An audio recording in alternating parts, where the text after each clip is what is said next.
would you do if you won the lottery today? I have a list of things that I would buy.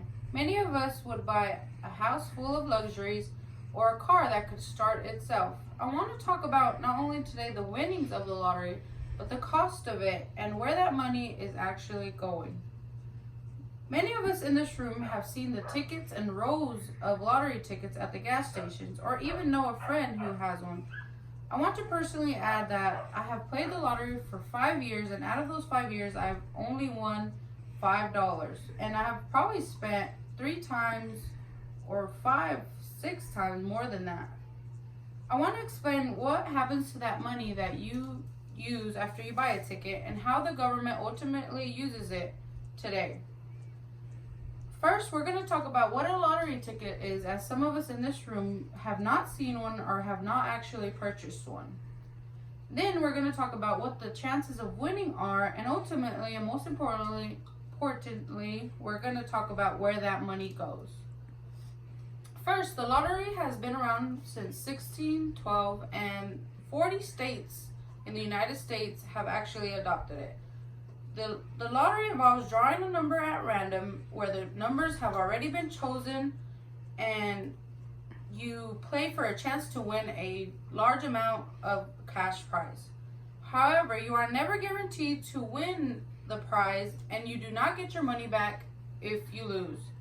Now that we understand a little bit more about the lottery, we are going to consider the chances of actually winning. What would you do with the $1 million?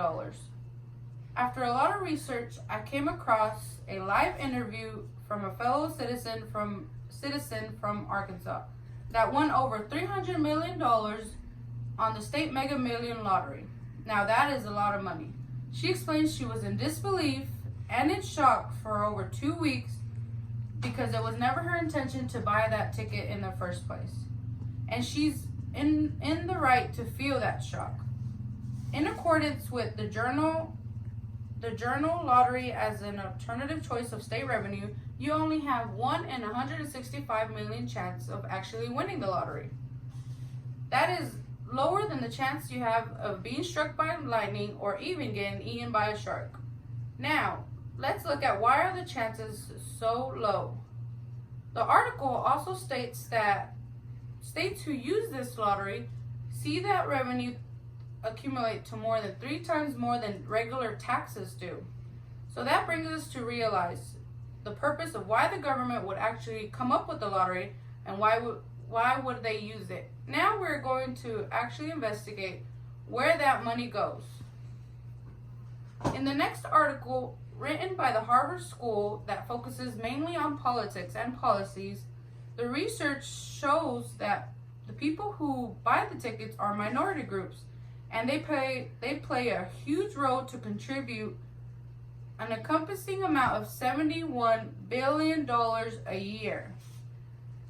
However, only half of that amount actually goes to prizes. So the next question, where does the rest of that amount go? Well, that brings us to our very last article and our very last point.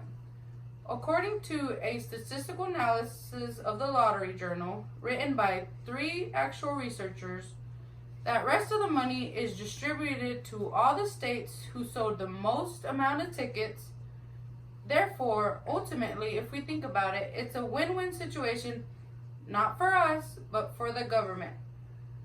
If you don't win, you do not get your money back again, and you do not get to try again unless you spend that money again.